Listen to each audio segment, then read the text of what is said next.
Yeah, you're the odd person out here. Well, you're outside though, so you're surrounded by full spectrum light, so Yes, that's true. you're good. We've Yeah, you're had stoked to be we outside. had a long interview yesterday, so There we go, Bear. We're getting the echo, so we're on. yeah, so I have my glasses on today because I'm tired of staring at the screen. So my here's my chicken story. Since you guys both had one off air, I tuck the chickens in every night, and I go up there, when it gets dark with the flashlight because it's way over on the other side. And we have a family of skunks that have decided to take up residence in the chicken run. Oh, So I've had a little trepidation, and going in there when they're there, and like some huge ones too. So now I just walk in and they stare at me, and because they're in there eating the scratch and all the stuff that's left over from the chickens and the grubs and all that. So anyway, I'm friends with a family of skunks now, and they don't raise their tails at me or anything. And then I close the door so they can't get in the chicken coop because I don't trust them with the chickens either. So So, that was that smell last time I saw you. I thought maybe you were imbibing again am I some supposed to good. take a shower after I get sprayed? Well, I was thinking more like you had some good NorCal buds. Yeah, that would be some strong stuff. Okay, I'm gonna hit record and fire this up. So stoked to have you on with us today, Edith. It's as Bearer says, it's like old home week here today. I'm so And happy to be here. I was just sharing offline. The moment I got on and saw your two faces, it was like instant joy for me. I'm Yeah, so so Mike happy. told me a week ago, I just said, okay, who's on next week? And he said, Edith. I said, oh, that's great. I'm stoked. You're one of my favorite people in the whole world. So this will just be kind of a fun old get together here, I guess, huh? Yeah. yeah. Yeah. Okay, I'm gonna hit Oh, records okay. Are so we we save live this for the already? podcast. We're Okay. live, but then we do it live, but then I people get confused when they're watching YouTube. Why are you then hitting record? Well, we do this as an official podcast as well, guys. This goes out on Spotify and iTunes as an audio podcast as well. So here we go.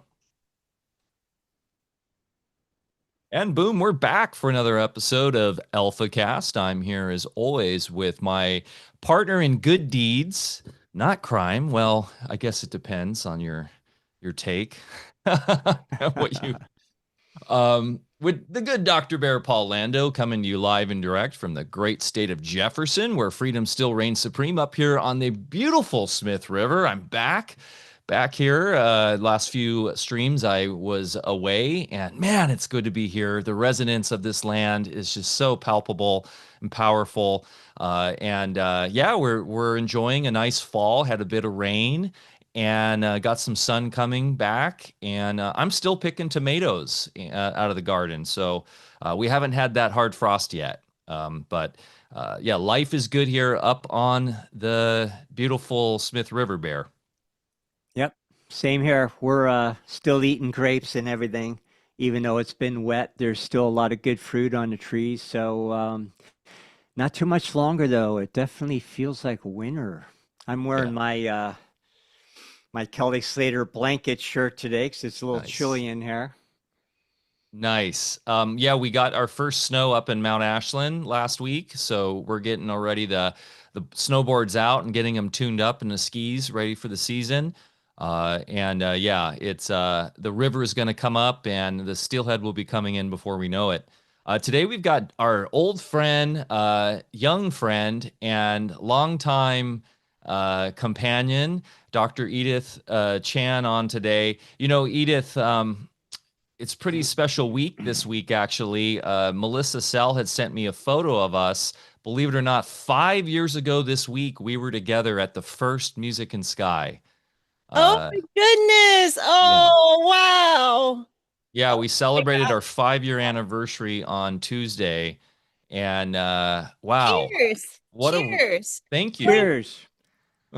What And a just so the folks know, we're all hitting it this morning. I start off every day with a full liter of Sauterne. hitting that sauce. Yeah, so it's been quite a journey, right? And I believe we had you first on the show that year.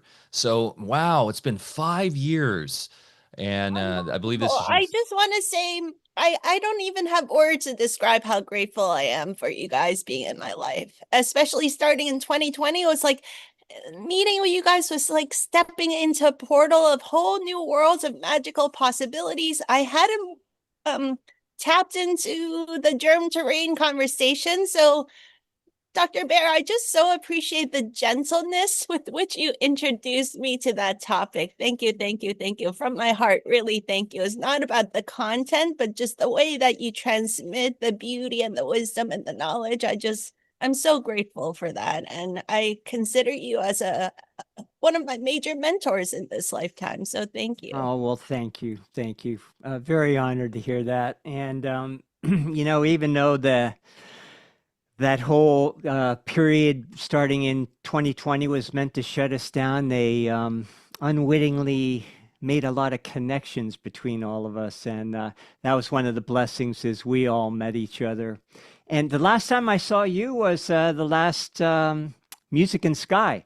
Yeah. I was up on the stage there babbling incoherently, and you were in the audience. I was in the front row. I was like, hey, question. Yeah, and like, that was great. You kind of, I'm not always at ease up in that kind of situation. So it was great to see your shining face and be able to talk to an old friend in the midst of all that.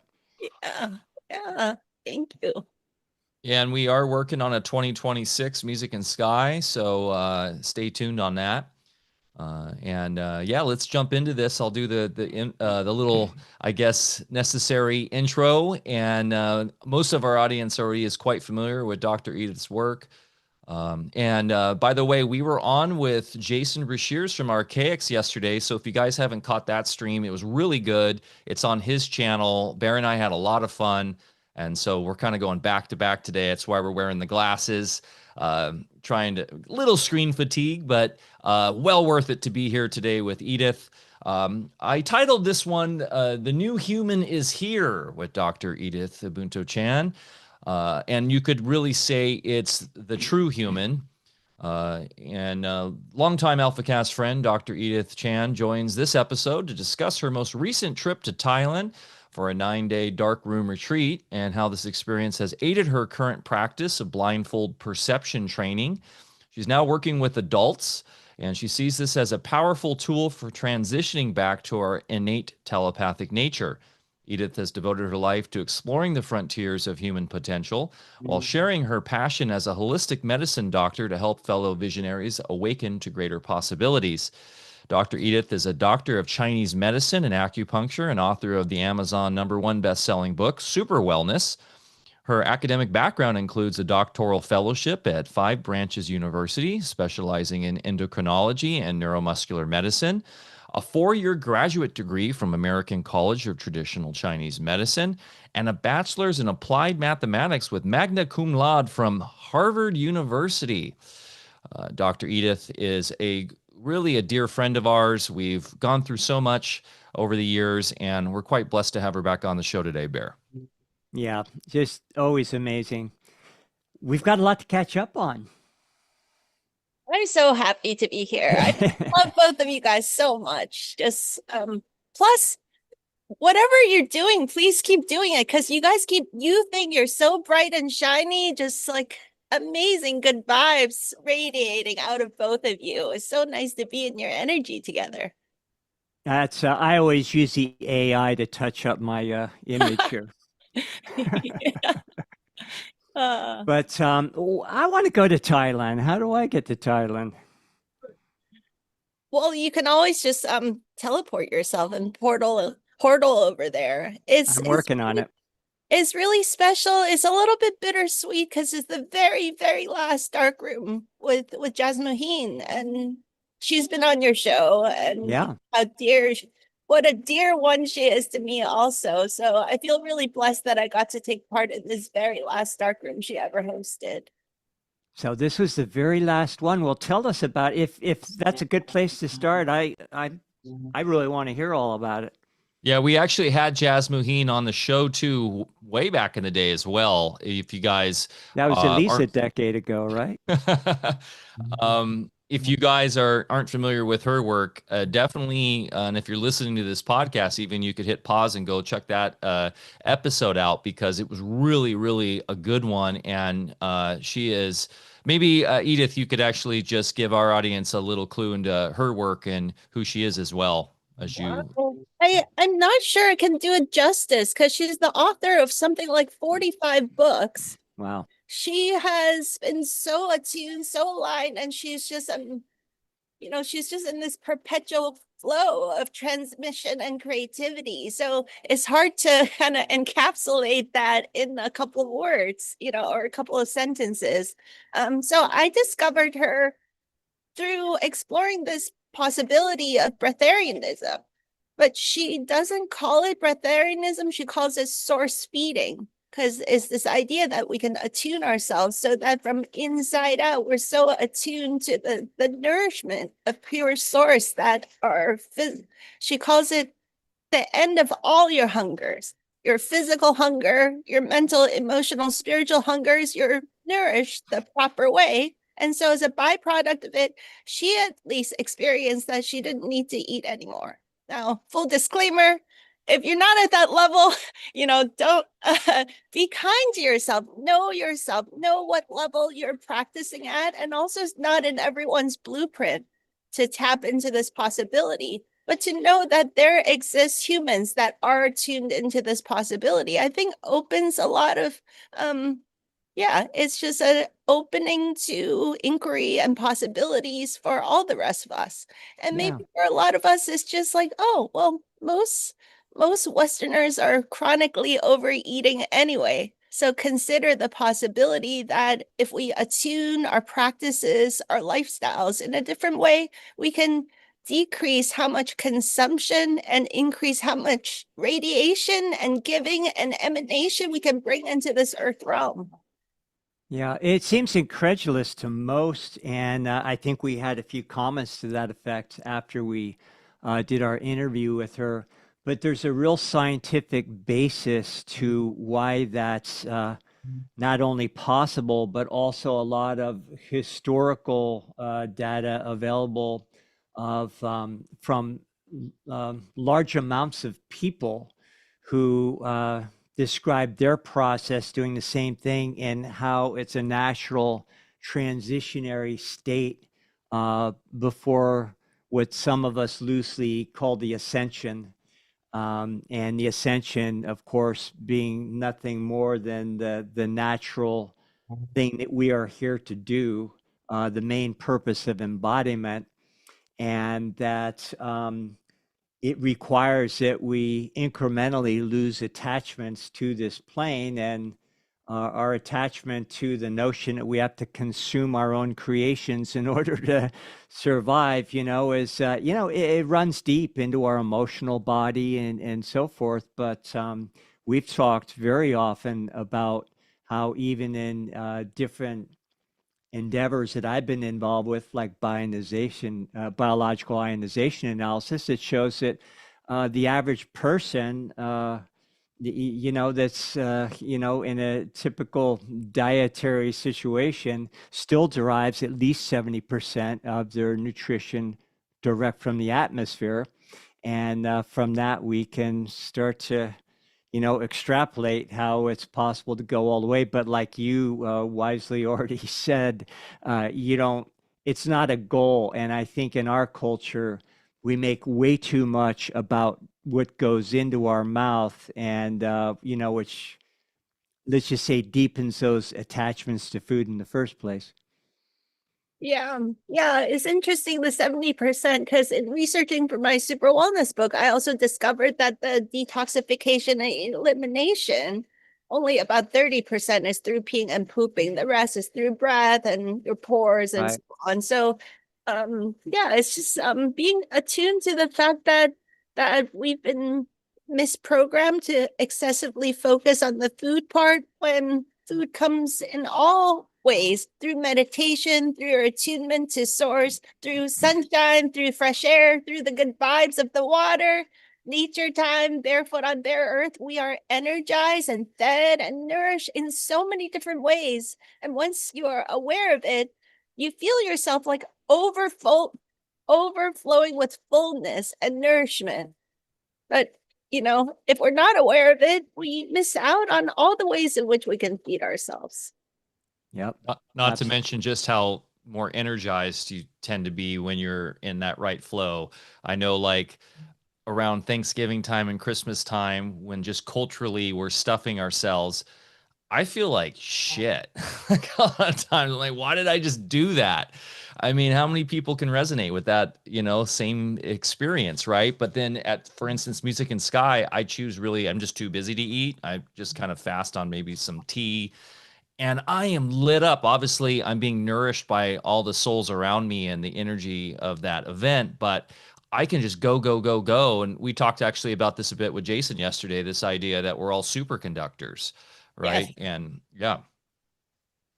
Yeah, so Jasmine has this, I think she calls it the luscious lifestyle. She has these sweet, cute names for everything, Right. It's like everything she does is like full of like joy and delight and sweetness. And so she has this, I think it's an 8-point luscious lifestyle plan for how to attune your physiology so that you're getting nourishment in all these different ways. And prayer, meditation, and sacred music. There's how to keep your vibes aligned to the purest frequencies that are most authentic for you. So, I think eating or not eating that's just a byproduct. It's more, how do we attune ourselves and live a life that's so aligned that many of your hungers start to just gently fizzle away, Yeah. And it's a transitionary too. You tend to go away from less dense foods into lighter, more alive foods, and it's just a process. And I have to say this, because we get a little bit of flack. Uh, I have nothing against eating meat. I have no dog in any fight, and we're all in different places. And I just a long time ago stopped eating meat. So you sometimes get comments about soy boy and stuff like that. Well, I started my journey as a 285-pound football player and consumed my, pounds of flesh along the way. And, so been there, done that. But the thing that impressed me most in my athletic journey is when I left those kinds of sports and went into martial artists or into the martial arts, and I trained with some, true masters from the old country that lived up, in the hills and had come over to this country in certain select circles to train us. And, like this one gentleman in particular who was like in his 80s, and I was still, in my 30s, and, still kind of pretty physical and everything, and sparring with these guys, just a little slight guy, hardly eats anything, doesn't eat meat or anything, and total badass, could kick the crap out of any NFL linebacker with both hands tied behind his back, So, a lot of these folks that really cultivate that internal energy, not that their goal is to be a badass, but they are absolute badass. So, if you want to cast any dispersions on folks just because they're getting a little bit lighter in their diet and you think that, you have to eat meat in order to be male or something, it's like, well, you've got a lot to learn. Yeah, I've kind of come to the conclusion that when we eat food, we're just pulling charge out of Yeah. and it's an information flow. It's not, we get stuck into this chemical mindset of nutrients and nutrition and the proteins and the amino acids, and that's all just vibrating charge and information, right, Bear? So why not try to optimize that charge through going direct closer to the source of information versus having to break it all down to get a little bit of that charge out of that denser, coarser material. And I was thinking about the idea of mana, in the Bible, they, like the famous story of Moses when the manna comes down from the heavens, and really that mana is, it seems from my research kind of relates to monatomic gold.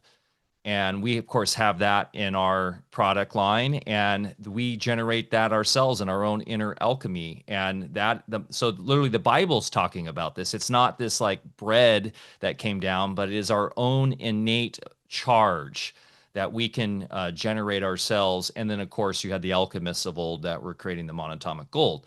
So it's really fascinating when you go into this stuff. Yeah, real quick addendum, the monatomic gold, as we talk about, or the platinum group elements, they're in between physical states.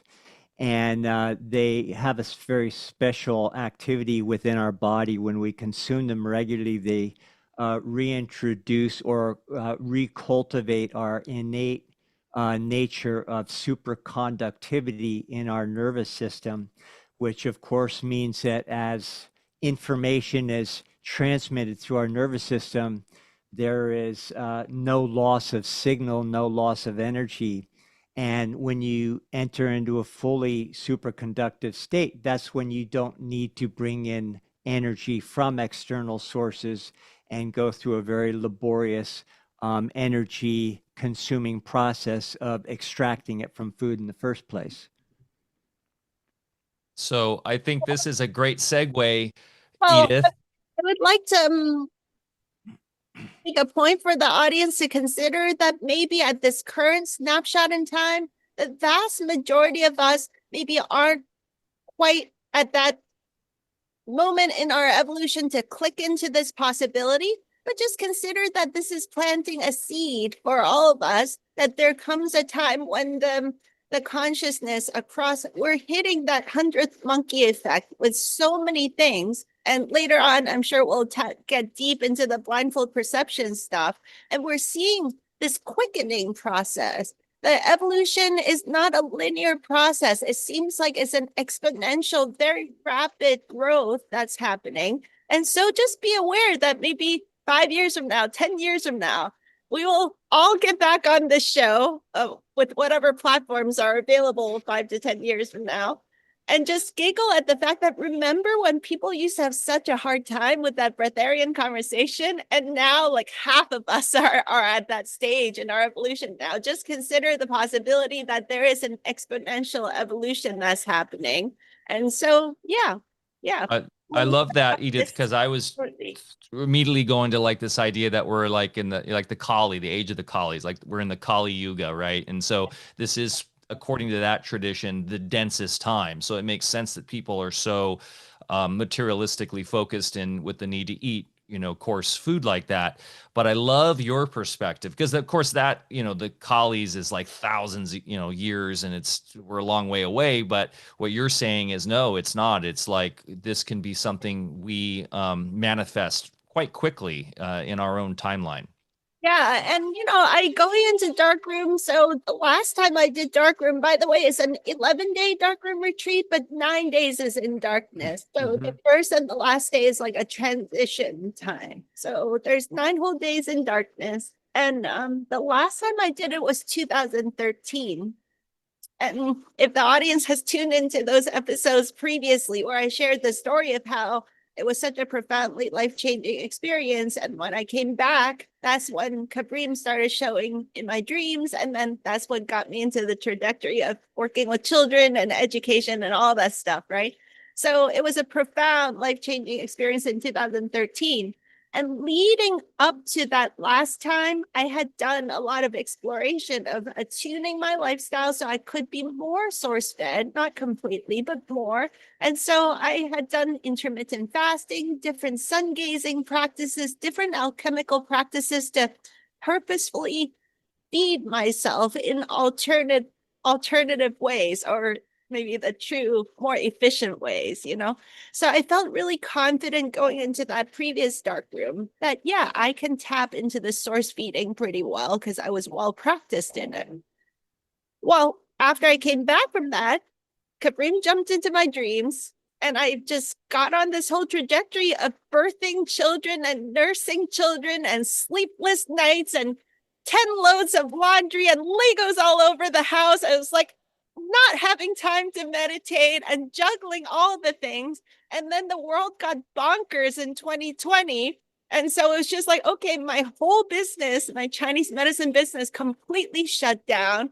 It was totally negative income for a year and a half. And then, I was just busy with so many mundane 3D life things. So I just kind of lost the practice of intermittent fasting, those really deep practices that I was doing.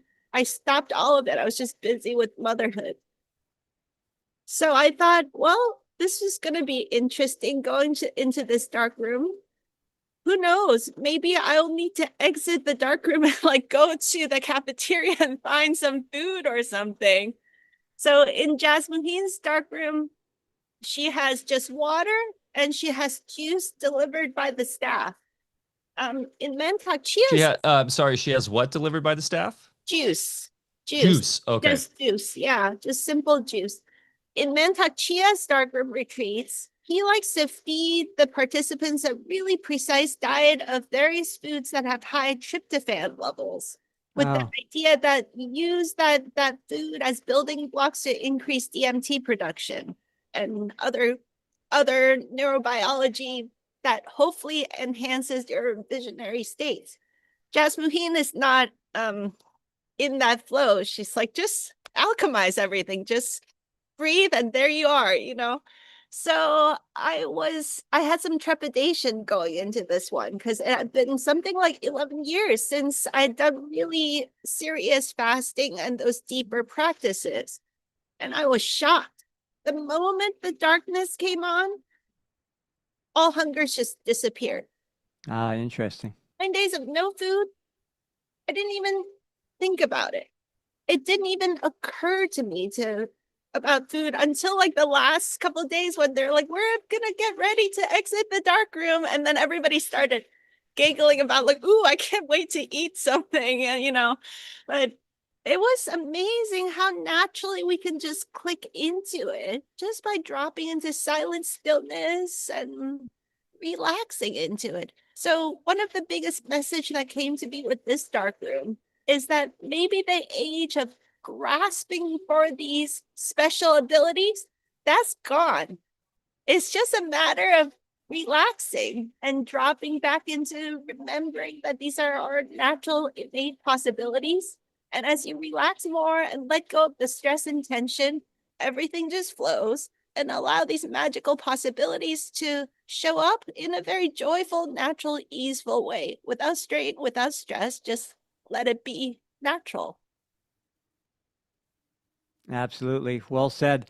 And, the more you have these deliberate experiences that are initiated early on with, I think I'll try fasting or, do any of these practices, it always pushes a lot of emotional buttons. But then, you survive, you get through it, and you get to that moment where you get to eat again after however long your fast has been. And you realize, well, it's kind of anticlimactic. When you first start eating, it's like, oh, okay, I'm eating. And I remember this. It's not as big of a thing as I thought it was. But yeah, it's just an emotional accommodation. And then, like you say, you finally get into that place with a little experience and realizing, no, it's just a natural process. You don't have to try to do anything. You don't have to try different diets. You'll just innately know what to do when you're supposed to do it. So, Edith, for this experience, were you in a communal setting? Can you give us a little just, I don't know, description of the setting and sort of how, for those who aren't familiar with dark room, how this worked for you, and like where would you sleep and how did you walk around? Were you, how does that work? Yeah, this is also a bittersweet one because this building we heard is going to get demolished. It's a really special building. And so I'm in conversations with some colleagues about, could we build a special building like this in America? And there's a colleague of ours named Pavel who's working with some investors in Florida to build something, but that, it takes years to put together a project like this. And I'm in conversations here on the West Coast potentially to see what magic we can create here. So it's a really special building. most dark rooms around the world is just huts of individual cave-like environments with modern accommodations. So someone will just kind of check up on you maybe once a day, but you're on your own. This building in Tao Gardens at Mantak Chia's retreat center is really, really special because he built it so that you can do group work as well as have your individual private space, and there's no other facility like that at this moment across the world.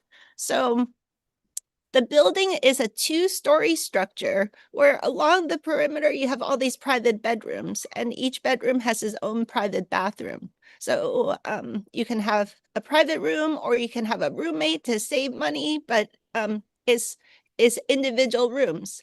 In the middle of the center hall are all these meditation mats. So I believe at a capacity of about 40 advanced meditators that would all gather in the central hall doing guided meditations together as a group.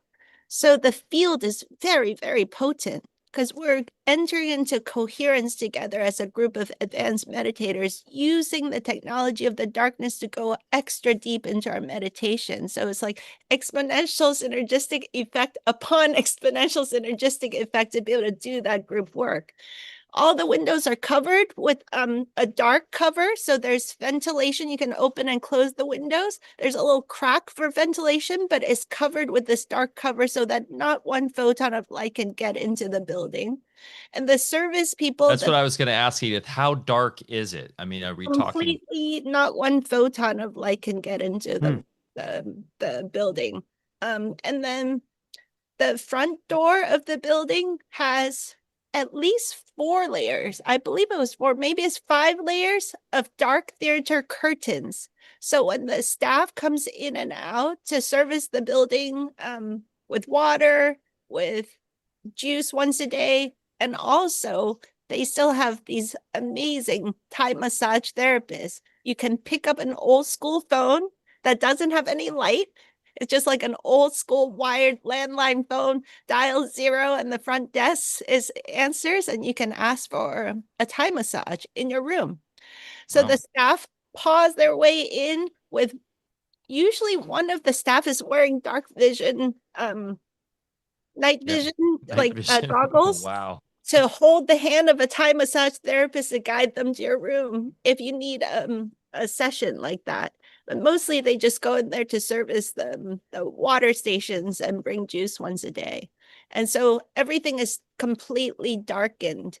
And if you have to navigate through the building, whenever you're about to make a turn, or else if you don't make a turn, you could bonk your nose into the wall, they dangle these balloons right at head level.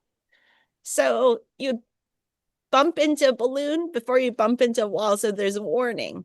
And everything that is a corner, they have heavy duty pads so that you don't, hurt yourself hitting corners. And yeah.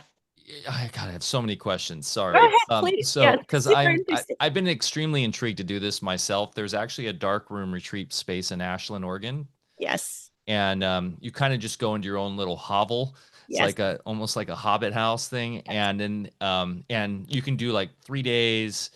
And anyways, I do love the communal aspect of this, but do your eyes adjust at all, and like an inner sight adjustment where you start to perceive sort of the holographic edges of the physical plane there? Or maybe we can get a little bit of that, but then also and then I'd love to also get into sort of like your tripping out. Did you have anxieties at first, and then how was your trip? I know I hear report. people have anxiety with a silent stillness. There's no logging onto the internet. I know that in personal growth and spiritual growth circles, a lot of us, if we get kind of discombobulated, we'll just listen to Eckhart Tolle or something to kind of calm our nervous system, or listen to some music or read a book, or there's none of that. So it's just you being with whatever arises. The good news is that with Jasmuheen facilitating, she does facilitate 2 guided meditations per day. That is optional. You can stay in your room, or she rings a gong, and then you have about, I think, 15 minutes to kind of paw your way through the dark building to get to your personal meditation mat and join in the group practice, it was very potent. The group practices were extraordinary because of the caliber of practitioners that came to this very last one. It was invite only. It was pretty much almost 100% alumni, like a couple of people that weren't alumni, but they were very advanced practitioners. It was like a master class that you're in. Yeah, it was the very last one ever. So we did a lot of grid work, portal work. We did some multi-dimensional journeying and traveling together as a group, and did a lot of work that shifted what I perceive. We shifted mankind into a really beautiful trajectory, anchoring into what Jasmine calls the Shambhala matrix. So I'm very optimistic about where we're going next, because I saw with my own eyes the geometric patterns that has been stabilized and anchored together with these advanced meditators, all working together with Jasmine, with guides, with Saint Germain, with Kuan Yin. All kinds of beings were there accompanying us. So I'm just so confident in where mankind is going since coming back from Darkroom. But so you were kind of having an awake DMT trip? Yeah, so that I didn't really answer your question. So usually people find that it takes about 3 days for your physiology to adjust to the darkness. So that's why traditionally 5 days is the minimum that I would recommend for darkness, which really 7 days, because there's like a transitional time. I would suggest, if you do any kind of dark room retreat, to make a minimum 5 days in darkness, because the fun stuff really only starts on the 3rd day usually. For me, I started having visionary experiences pretty much right from the get-go, but it got deeper and clearer and crisper by the 3rd day, that's for sure. So I started seeing like sparkles of prana in the field, or I would see geometric patterns emerging, and the actual furniture in the room. I got cocky. I was like, oh yeah, boom, I'm seeing the furniture. Sit my butt down. Boom, I fell down on the ground because the furniture has a glow. You got to see the glow, and then you got to touch it to find the physical part of the chair or the bed, so it glows maybe like, I don't know, 6 inches out. And if you're, if you rush, you could misjudge the actual positioning of all the furniture. And so when you say a glow, it's like an etheric, energetic sort of emanation of its chi, or it's just that you're seeing in your mind's eye, or you're seeing right there in the physical plane, or this is so cool. The layers of reality are very malleable at this point. So I could tell that that was the glow of the bed or the chair. And simultaneous to that, I could see the flows of energies and prana and the speckles of sparkles. And when we meditate, different geometric patterns that emerge out of our meditative states.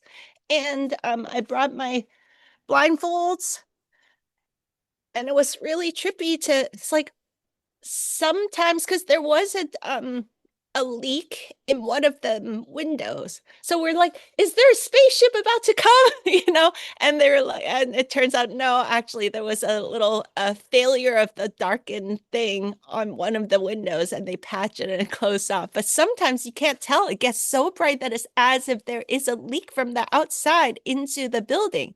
So how I'm able to tell is I put on the blindfold, I take it off, I put it on, I take it off, and it either doesn't change, or if I put on the blindfold, it looks even brighter and crisper. That's very often the case. With the blindfold, I perceive the geometric patterns even stronger. So it was just a lot of fun to experience all of that. So how many of these have you done? Was this your second, or have you done? Yeah, only my second one. Although the other practitioners that were there had done like most people had done 3 or 4. There were a couple of practitioners there that had done 16 of these. So this time around, was it just easier for you to transition into it? Like the first time, did you go through any uh, anxieties or things? I know just normal sweat lodges, when you're in there for a long time and it's pitch dark, and sometimes it brings up some stuff that makes you want to crawl out of your skin. And I can only imagine after a few days, must bring up some things, right? Yeah, the first time I did it, the biggest initiation I experienced was midway through the 9 days, Mm-hmm. the staff comes in and they clean the whole building. And so you Mm-hmm. just kind of do your best to get out of their way, right? And they clean at a specific window of time in between the guided meditation practices so we can still have our group practices. That time in 2013, when they did that, I was on those days I was actually dry fasting, so I was extra sensitive. And when they cleaned, I saw that they disturbed the very precise geometric patterns of the energy geometries that we had created through many group meditations. Um, I was pissed because I was using those energy grid lines to navigate, and it was also nourishing me. Um, and I had a very precise way in the bathroom to find my way around. The bathroom that I had tiles, so I was like one tile, two tile, three tiles, and then one tile, and here's my toothpaste, and then one more tile, here's my toothbrush, and they moved the stuff, and I freaked out.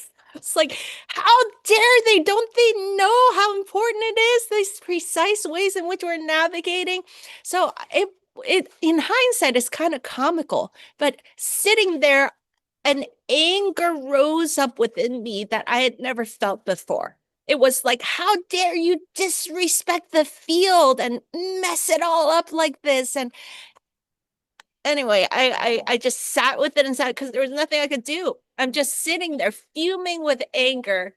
And then I thought, okay, well, this voice is like, what are you going to do about it?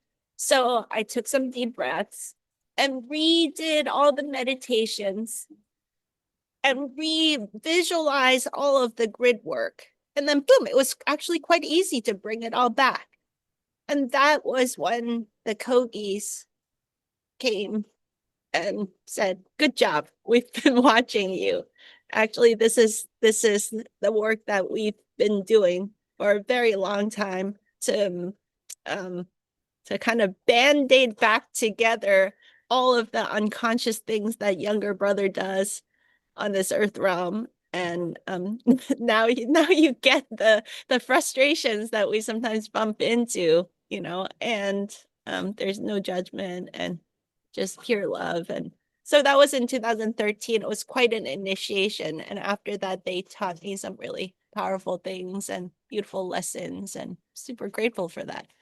This time, I didn't have any of those experiences. They came and cleaned the place, and I just knew that if they moved my toothpaste and toothbrush, for some reason, my system felt nothing but love and appreciation for the fact that they cleaned my bathroom.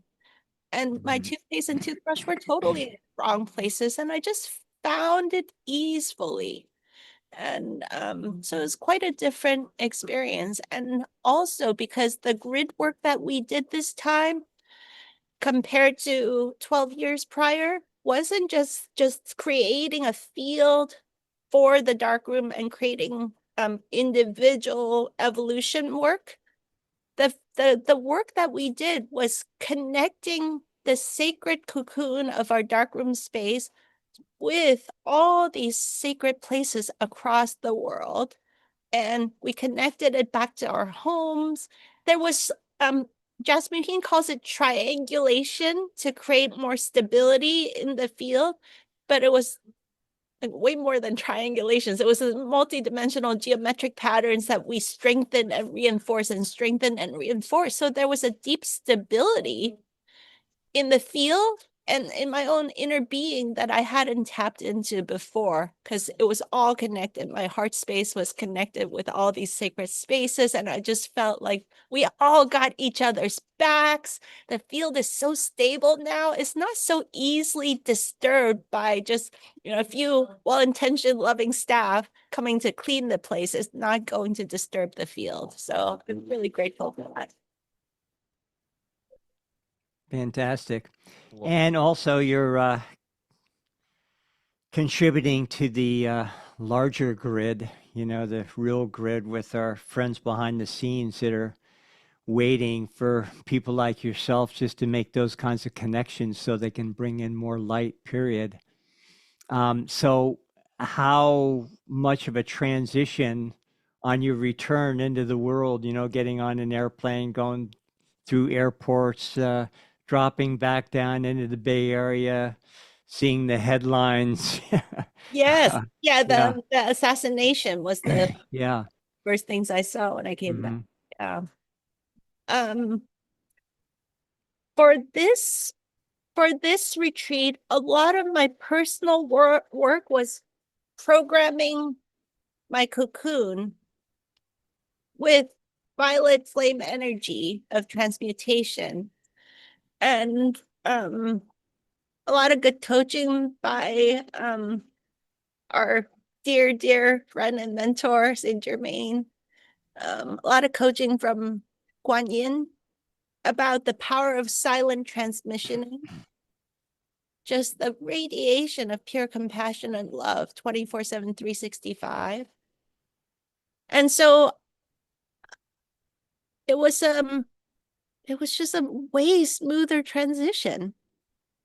While in that deep meditative state, most of my individual work was, how can I program my energy field so that I can be in the world and interfacing with all kinds of energies and not be disturbed, perturbed, not be thrown off my center, and in fact turn everything into a strengthening experience for me. So then I got to test it when I got on the airplane. I did upgrade my airplane to business class, so I had some space. But the way that Cathay Pacific coach shares, there was a little short flight from Chiang Mai to Hong Kong that was in like a local, just a tiny jet crowded with people. And oh my goodness, I could smell everyone's health conditions. I knew who had liver issues. I knew who had Yeah. kidney issues. I really could tell who just ate pork. That was Mhm. really strong. And I could tell who drinks alcohol and who doesn't. I could tell who was eating which kind of chip and junk food. It was quite intense. And so I just listened to sacred music and kept working my cocoon over and over again so that I wasn't overpowered by all the information of everybody crowded in that little jet. And once we got to the transfer in Hong Kong, it was like a really intense transfer, and it was like going up and down through security, all this stuff. And so I just thought, okay, I'm practicing, and really grateful I had a flight that had a little bit more space coming back home. I've been surprised and delighted by how smooth the transition has been. I would say the biggest transition is um, how much talking, how clunky talking feels. mm, Because all the best teachings and experiences I got during Darkroom were all telepathic, and they were so clear and not confusing. And there were guides and beings that came and taught many beautiful things. And also, I haven't shared this with you. I'm now good friends with an amazing telepathic savant teenager. She just turned 15 recently. So how I had met her was, can I go into a little tangent about Oh, this oh, please. teenager? please. So her name is Lando. She's an amazing angelic being that is bringing the purest wisdom teachings here. You guys are probably going to hear about her in various forums because she's just getting started sharing her gifts with the world. How I met her is, remember, Mike, in 2020 when we had the spoon bending class? Of course. Yeah. So that was like the beginning of all of us becoming friends. And so I want to give a shout out to Kelly Brogan because she was the instigator for us having a little gathering like this. And that's how I met Mike and Alex Zek and I Dr. did indeed bend Isabel. I did indeed bend a spoon too. Yes. And so that, it was like during the shutdown time, and it's like, oh, let's play, let's have fun. So subsequently, I taught that class a couple more times. And there's this beautiful woman named Victoria who took that class. And we've intermittently been in touch, but not a lot. She took that class, and I don't know that she took any other classes with me after that. But some months ago, she reached out to me through phone and text and telegram and voicemail and email. And it was like, wow, okay, it must be really important. And it was about this telepathic savant teenager that reached out to her telepathically a bunch of times to connect with me. And so, as I'm sure you guys get lots of emails, and sometimes emails get lost, and it's like, oh, I want you to meet so and so, and most of it gets lost. But she was so persistent that I definitely paid attention. It turns out Victoria had taken a blindfold vision class with the mother of this special teenager, and they had become good friends. And she found out that the mother's name is Dahlia and the daughter's name is Lidu. They found out that Lidu, yeah, they had recently discovered that Lidu had these amazing abilities because she had only been doing the spelling assisted communication thing for like maybe a year. It was all kind of new. All of this is kind of unfolding, like how amazing these autistic savants are is all just showing up pretty recently for a lot of families. So apparently Lidu kept pinging Victoria and saying, hey, I want to meet Dr. Edith. And so finally, Victoria reached out to mom and said, is your daughter pinging me repeatedly to connect with Dr. Edith? And so she sent me a screenshot of a message that says, yes, Dr. Edith is one of the ladies that will help bring telepathy to the world. I need to meet her. So I thought, well, what is that? Wow. Teaching blindfold perception classes for kids just for fun. What does that have to do with telepathy? I hadn't made the connection. So while in darkroom, so that's the backstory. So while in darkroom, Lidu comes and visits me a couple of times, and one of the times she brings a friend of hers from the hill. The audience knows about the hill, I suppose. Explain. The hill, for those of you that haven't listened to the telepathy tapes, the hill is a gathering place where all these autistic savants, they connect telepathically and they teach each other things and they become friends and they have like social gatherings and it's like a whole party there, Not and, Washington, D.C. and they, yeah. So it's kind of like Is this like an astral place or like it's not a physical place that it's a they non-physical place, Yeah. and so these amazing autistic savant beings, they maybe make friends at their various programs, and they can meet up telepathically here, or they can just make completely new friends. And there's also, I've experienced that there's a healing tent there. There's angelic beings that can give you guidance. There's different. It's like a super rad place, Wow. as I far want to as I've go. experienced. I'm going to make an intention to go visit that. Yeah, Read do journals. you if you keep the purest, pure-hearted intention, boom, you are welcome there. And it does seem to me that your frequency matching is really important in order to gain access. If you have not the purest intention, I don't think you can. It just won't be a frequency match to be able to get there or tap in.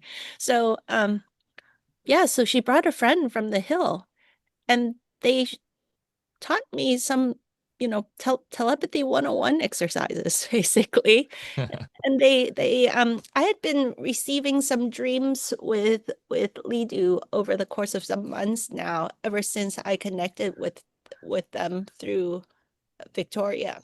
But during darkroom, Mike just froze. Am I still coming through okay? No, Yeah. I was actually I'm physically frozen because I've got an incomplete and total energetic like my whole body is just tingling right now. Oh, And I'm so it's glad. like Yeah. it's pretty wild. Anyways, go ahead. Must have been Yeah. something you ate. The mana, Ooh, I the don't know. I'm getting a source feeding. transmission. I'll tell you that right now. Yeah, so I had been getting some teachings from Lidu throughout the recent months in my dream time already. During darkroom, she brought a friend from the hill and shared that, what we're doing with the blindfold perception is actually supporting us towards this telepathic reality. And so I'm going way off on multiple tangents. Is that okay? No, that's what we do here. It's a super non-linear This is conversation. Alfacast. We don't time is not linear, reality is not linear, so that's how we flow. So this Okay, is good. awesome. Please keep going. Good, because what I've gradually been understanding with the blindfold perception training is that the children we work with, mostly we're working with the visual sense when we put on the blindfold. However, many children tell us that they also smell it's like different colors that we play with. It's like, oh, I can just smell that that's blue, or I can feel the vibration of it is yellow, or if it's purple, it taps me here. If it's pink, it taps me there. My body will tell me what color it is. And even shapes, like when it's a star or versus a circle or whatever, the star feels prickly, the circle feels smooth. I just know that it's a circle, So I realize that it's not just a visual sense, is this intuitive sensing, feeling, smelling, tasting, touching, and so on. And then I come to discover that Lidu's mom, Dahlia, had been practicing a style of Qigong that was especially designed to awaken these dormant senses of intuitive sense, intuitive touch, intuitive smell, intuitive hearing, intuitive taste, touch, all the senses, but expanded versions of all the senses. Um, and so like if you tell some regular 3D mundane people, they just think you're nuts. Like I was having a conversation with a client, I could just smell the health conditions of their family member that they were telling me about, right? And it just sounds nuts. And the moment the conversation closes, I stop smelling it.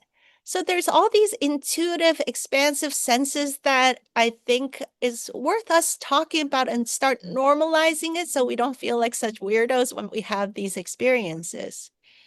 So when I was in darkroom, Lidu and her friend from the hill came to say hello, and I said, hi, welcome. So happy you guys are here. And so they started teaching me about telepathy, and they said, what you're doing with the blindfold perception, awakening all these dormant senses, is the perfect building scaffolding towards when we become telepathic.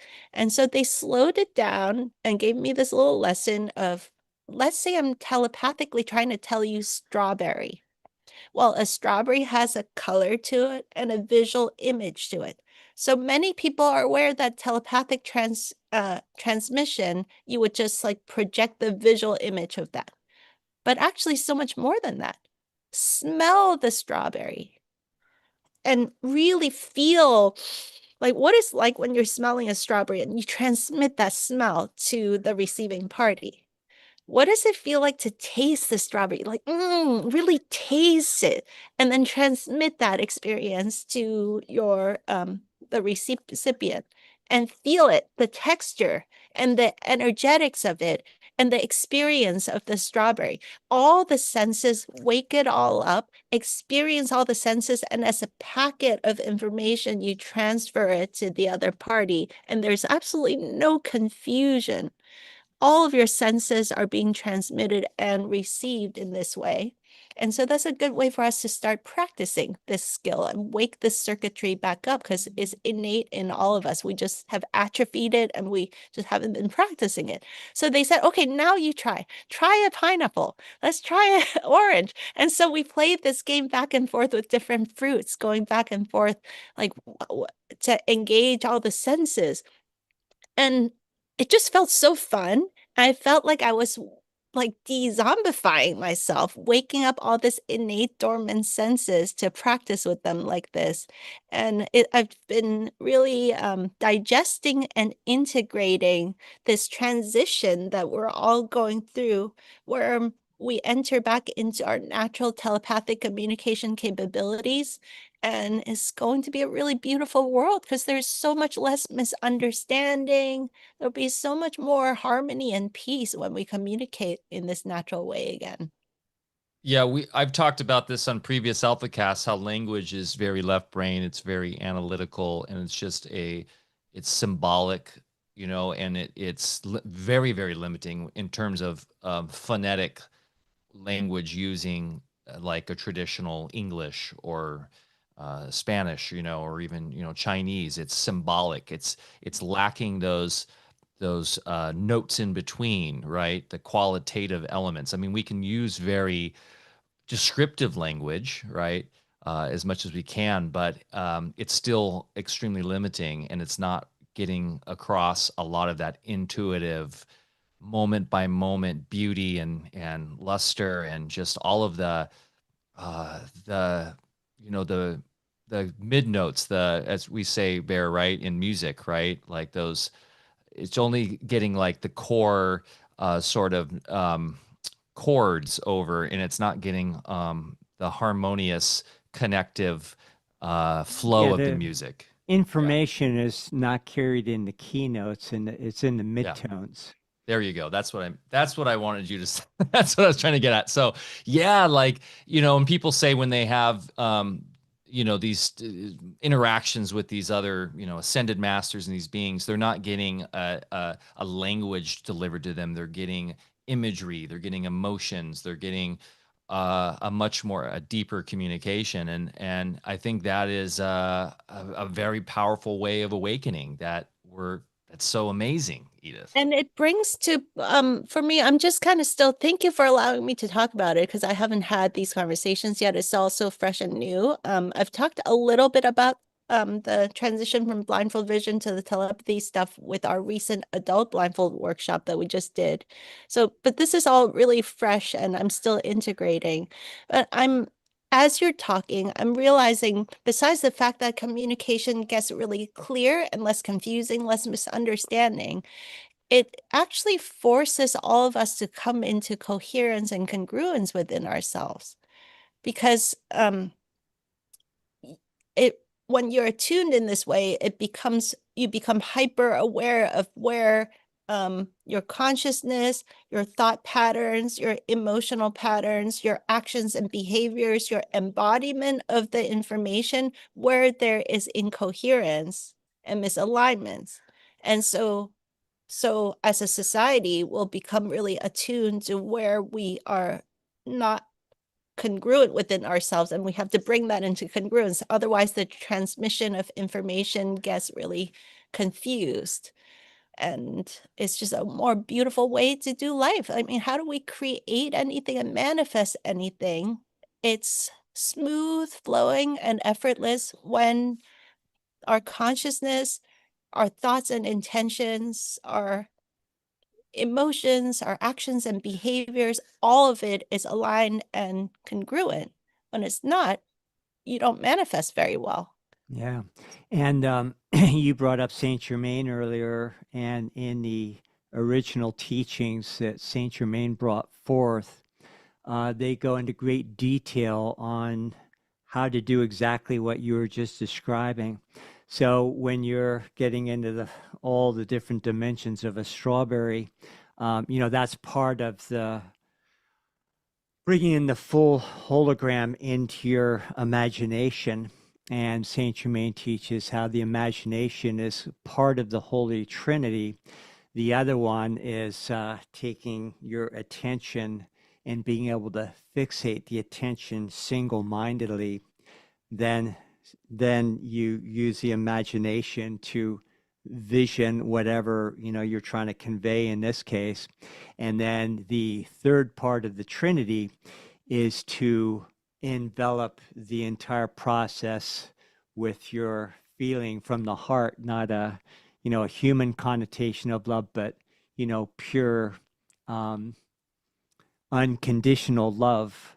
And so that combination, that trinity of visualization, uh, fixating your attention, and then also adapting a certain feeling state is the thing that will allow us ultimately, they say, and I found this is very true in my own practices, to be able to, accomplish what you're talking about. And the Saint Germain teachings, they have certain intentions of teaching us this because, for instance, before going to sleep every night, being able to say you have something that you want to bring forth in your life, and then if you activate that trinity of, within your being, and put that on what they say the cosmic screen of eternal love, which is what you want to have downloaded to you while you leave your body and sleep in the night, and then also with the express demand, which we have the right to do, that you will awaken with a full remembrance of that. Then you get very special downloads during the night. And I wouldn't think of going to sleep without wasting that time out of the body without accomplishing something that I can bring forth the next day. Or if you're just wanting to reach a loved one in another part of the world, or send, certain messages to people in the world that you don't even know that are going through different struggles, and within the matrix, and want to just be part of the rescue mission on this planet, then these are the faculties, like you say, we really need to become adept at. Yeah. So these are I mean, I just feel like a total baby in this work, and I'm so grateful have established some connections with now not only Lidu, but Lidu later told me when we saw each other in person, I said, Lidu, you came to visit me in Darkroom. And she says, yes. And I said, who is that friend that you brought? And she spelled on the spelling board his name and what he's all about. And then I said, can I connect with him and learn more from him? And she left her body, talked to him, and came back, and then she said, yes, he says yes, and he's happy for you to connect anytime. And so it's a beautiful, magical world that we're entering into to remember these innate possibilities. I want to share something that last week in our adult blindfold perception workshop, Lidu shared something that I hope and trust she's good with me sharing here with the rest of the audience, because I think this is a group that can really appreciate this about all of our expansive human possibilities. Well,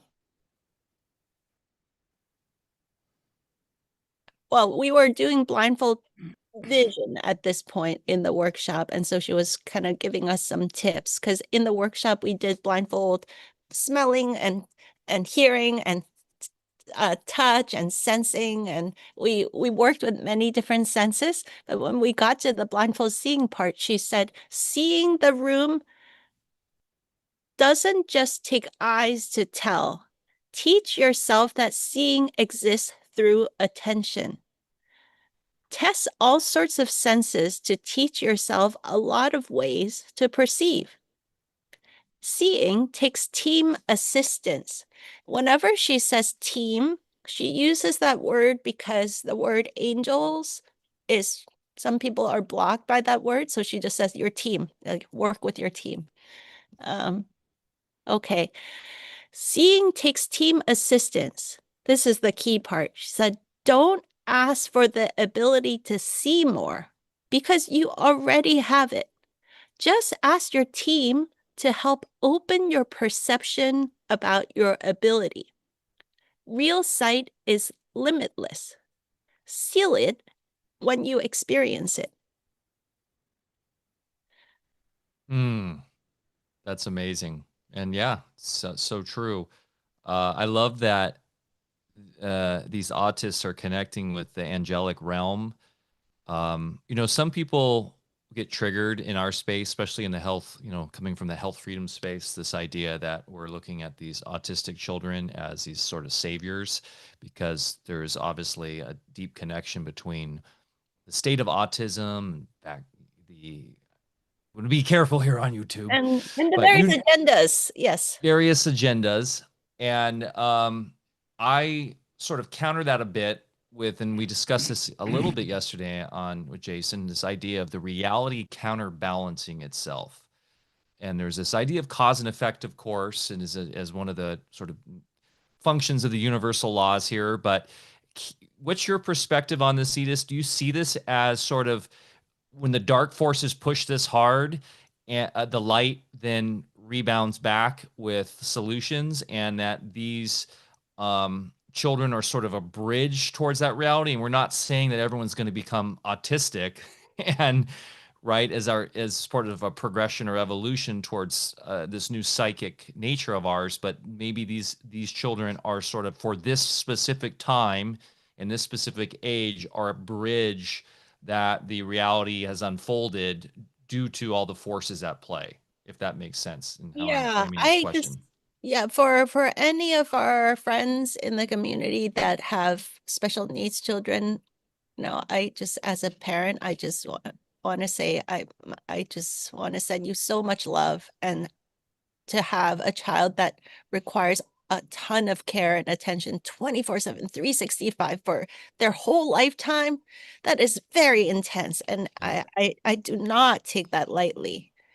And I'm so, so grateful for those of you that pour your heart and soul and love into maximizing the quality of life that these children have. And not only that, to nurture their gifts and wisdom and the unique ways that they can contribute to this world, despite not having certain abilities, and then nurturing their gifts and genius in other ways. I just have so much love and admiration and respect for all the families that are navigating all of that. And really, that's true alchemy, to turn such an intense challenge into gifts and blessings, not only for your child, but for all of mankind. So thank you for that, for any families that are listening.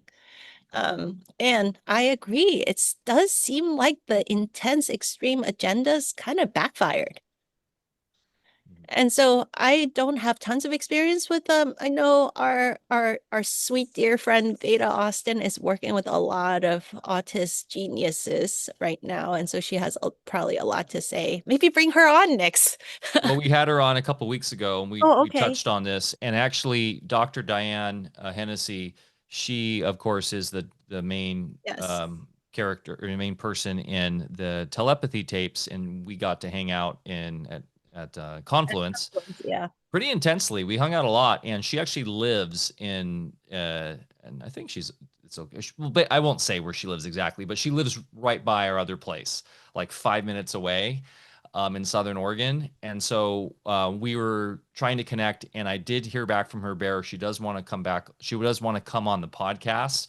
So, and I think she's open to these questions, and I think these are important questions to ask. But I do really appreciate your answer and having the compassion for those who are, man, what a task, right? What a task to have. I mean, as a father and mother and father here, it's hard enough just to be a parent with a child who is quote unquote, normal. But to have a child who is where you really have to go next level with all the intention and care. Wow. So I can only speak to my experience with Lidu, because I have more experience with her than so far. And she's so clear about her mission in this lifetime, and she's been training herself to be able to skeptic proof her telepathic demonstrations. And she's been, how tiring it is for her to spell. And people say, well, if your parents holding the spelling board, or if for them to get back in their body, sometimes like a little stroking or like just help them feel their arm and feel their shoulder is helpful. So every once in a while she would move her hair and she'd go here. And then, her mom would kind of stroke her hair and then she can go back to spelling, right? So she's been training herself to hold the board herself and do the poking of the letters herself and have nobody touching her. And it's like an intense Olympic sport for her to like get into her body, feel her own body, and like locomote all of this. And so she's like, yeah, if that's what it takes for mankind to wake up to these expansive abilities, I will do it. And she trains herself. She practices and practices and practices with guidance from Dr. Diane. And they are an amazing family.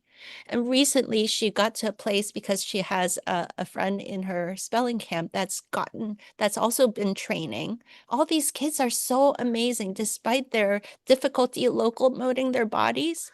Their hearts are so pure with the intention of being of service that they're like, yeah, let's train for this. Let's practice, so one of her friends from spelling camp is able to just tap on A instead of APPLE. He can tap on A and just say apple. So she's been practicing just tapping on the first letter and say the whole word. And at our adult blindfold perception workshop last week, sometimes she was just saying like a sentence here or there and phrases here or there.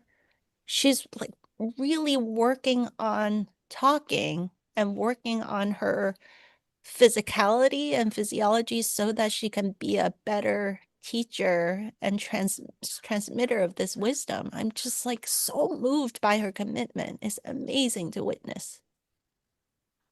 It's interesting to think too, of course, it's like as they do the work and spread this knowledge and really wake up the materialists in the world to the true reality, then we can start to translate that into society in a way where we won't have these demonic systems anymore pressing down upon humanity, all this poison and all these things that are creating a lot of this physical harm, right? So it once again, it's like this counterbalancing force. And Yeah. I should say that as much as I'm kind of like talking about it in a serious tone, what's most profound for me is when I hang out with Lidu, she hums like fun songs and she is an amazing artist. She doodles these really cute, fun, like super high vibe cartoon drawings. Her art is amazing. They just like radiate joy and delight. Just like looking at her art will just wow, like bring a smile to your face and instantly open your heart. And she's kind of like playful and fun and funny, great sense of humor. So yeah, it's just such a beautiful, beautiful example of the possibility that we can all open ourselves to. And she And also says it's a state of bliss that she tunes into when she gets the information, and that we can all do that just by attuning ourselves to a state of bliss. in traditional Hawaiian healing, if you bring a child into the kahuna, you wouldn't be able to see the kahuna initially. You'd have to see his subordinates, and they would begin to gather the whole clan that that child was a member of, even if it was in remote locations. And then they would go through a clearing of the whole clan, and then finally the main practitioner kahuna would come in and say, okay, now it is time to heal the child who is merely showing the ills of the entire clan. Mm. And so I've been convinced for a long time, just being in the, in the healing vocation, that these incoming souls, especially when I first started getting autistic kids as a product of certain medical procedures, that they were embodying with the purpose of showing society, or not just the family, but the larger collective, the ills of our entire culture. And so, not to suggest that autistic kids or otherwise aren't as special as anybody else, but they do take on quite a burden at the soul level in order to embody with these conditions, I think, to teach the rest of us, where we've strayed. And so what you're describing is wonderful because, talk about profound as far as really having this communication that you're developing between these individuals so they can really start to communicate that true soul purpose and heal ourselves at the same time. Yeah. Yeah. Yeah. So in terms of translating this to folks who are signing up, adults now, for the blindfold reading, how's that going? You're having success there, and yeah, how's that journey been since you've gotten back from your Yeah, experience so in Thailand? we have been having an amazing time working with the kids. And so as you saw during Confluence, and we've chatted both, officially and In kind of. Confluence, that was a definitive presentation to probably about 500, 600 people, where you took the children you've been working with and had them at a table where they had those blindfolds on, and they were playing chess and doing magic tricks, and yeah, so it was quite eye-opening that for many people there to see that in person. And Yeah. the Oh, big question, go ahead. I can't take credit for all the children because Dr. Anna's twin boys, who are Of course. amazing. They are so amazing, and they're such awesome kids, and we loved hanging out with them just on stage and off stage. Um, they're They're trained. amazing. Anna Maria Oliva, she was on Alfacast about 5 months ago, shortly after. I think it was right after conference, and we talked about this. Her boys have been working on this for quite some time. They're like Jedis with this stuff. Yes, So they're the ones doing magic tricks. I saw them playing pool. yes. And I'll just say that the big question though was amongst the adults, like, how do we do this? Like, so that's great that you're transitioning now to adults. Yeah, so there was a lot of adults said when I saw that, there were a lot of you know, like grown men in tears, sobbing, witnessing all of this. And many of us were very emotional because many of us remember being magical children and having that magic kind of like um beaten out of us by the school system and so on, right? So it's very healing for all of us to remember this possibility and see that these possibilities are now here and can become normalized in our world. So in our kids blindfold classes, little by little over the course of the last 2 years, more parents are putting on the blindfold and playing along with the kids. And we're seeing that historically, adult blindfold vision training classes are either, like adults put on the blindfold and sit there for hours and commit to many months of practice. And maybe your windows of perceptions will start to show itself and your abilities to start to emerge if you practice for months or years. Um, Intro level adult blindfold workshops usually are a minimum of 6 whole days long. And so in the past, I would say, well, here are some colleagues in this field that are teaching adult blindfold trainings. Why don't you go to these workshops? And with our community, it's usually busy parents who are not only busy parents, but we're usually running our own business because we're freedom minded and we're homeschooling our children. So it's just like to schedule 6 days with travel that's 8 days out of your routine is a huge commitment. So people have always been saying, is there any way it could be more efficient? So Lidu had reached out through Victoria to connect with me, and I start talking with her mom, and it turns out that she's become a superstar of blindfold vision. And she's actually relatively new to blindfold vision, but for at least 10 years, she'd been practicing these intuitive sensing abilities through this Qigong system that she'd been studying. And she discovered that that creates the perfect scaffolding to help adults awaken very quickly to the visual sense. So the visual part is just one part of it, is the ability to see the imagery and to sense the light. And so she calls it the light sensing versus the olfactory sensing or the taste sensing or the auditory sensing. And so she had been training all the other senses for over a decade. When she entered into the adult blindfold vision training, she opened up really fast. And the way that she opened was she opened her back windows of perceptions first before she opened her front windows of perception. A lot of times when people start seeing stuff in front of them, the mind will say, oh, maybe the mask slid around or whatever, like maybe I'm cheating. But in her case, because she could see behind her head first, there's no way that she was cheating. And so I think she built really rapid confidence. And then she started working with a lot of blind people, blind adults that do not have working eyeballs. And so with that, she's able to really build a lot of confidence. If a blind person that has medical papers to show that they don't have working eyeballs are able to perceive using their what's called extraocular vision or mind sight, then there goes all the skeptical arguments about this being some kind of scam or something, right? And so her work with the blind people, her work with 10 plus years of opening all the other senses, as well as her work over the course of many years with the autistic community, because her daughter has had this whole journey of learning how to communicate through the spelling.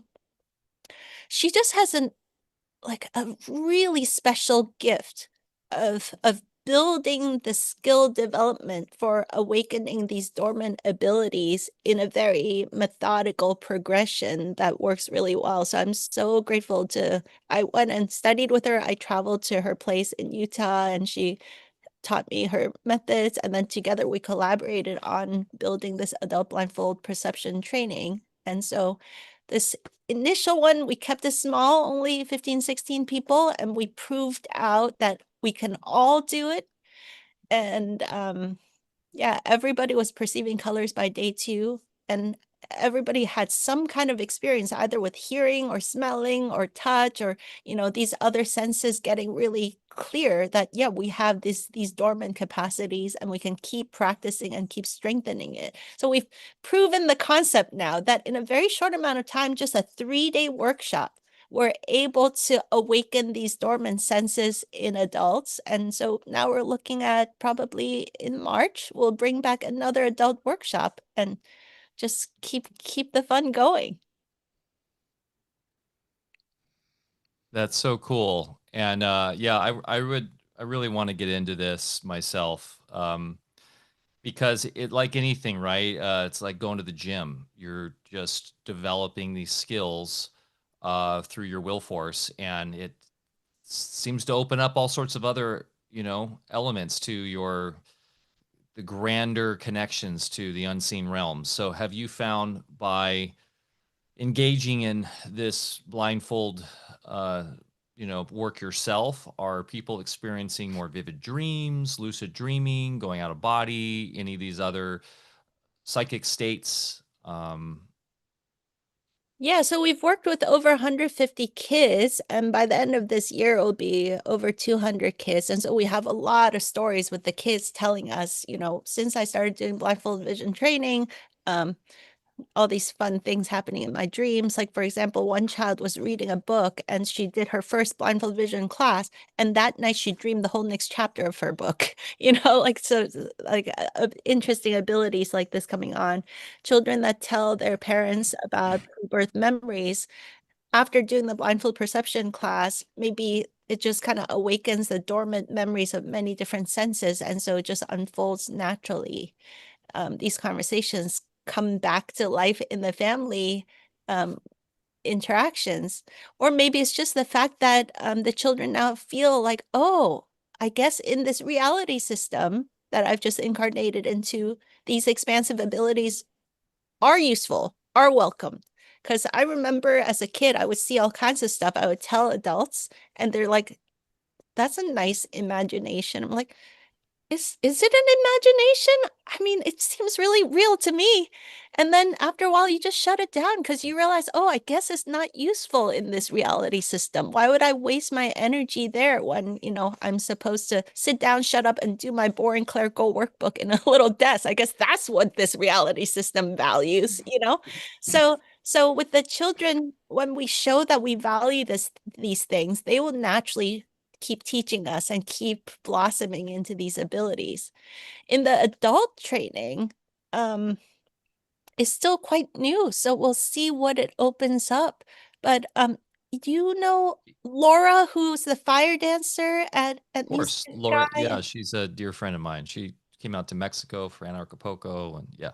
So her and her dad were part of this workshop. Oh, great. And I hope and trust they're okay with this sharing because they wanted to She's share. a big fan, I'm sure, and she's super open. And she working with I'm trying to remember who she's working with now. She's working with somebody too in the Bay Area, and helping them. So she's like diving more and more into this space and everything through. She came to Yes. Music and Sky out on a whim, and it completely changed her life. So, And anyways, yeah, she's now starting this cycle of our kids classes training for the next 6 months. We have a 6-month intensive 100-hour training program to bring 5 new facilitators onto our team, and she's one of them. I'm so that's so excited. So cool. she's going to help us teach the kids classes. So it's a 6-month, 100-hour training program to gradually ramp up so we can make sure everybody does an awesome job and keep the exceptional quality of our program going. But her and her dad both attended our adult training program, and he had some medical treatments that had side effects that led to his eyes getting damaged, and he used to wear these really intense trifocals. Mm.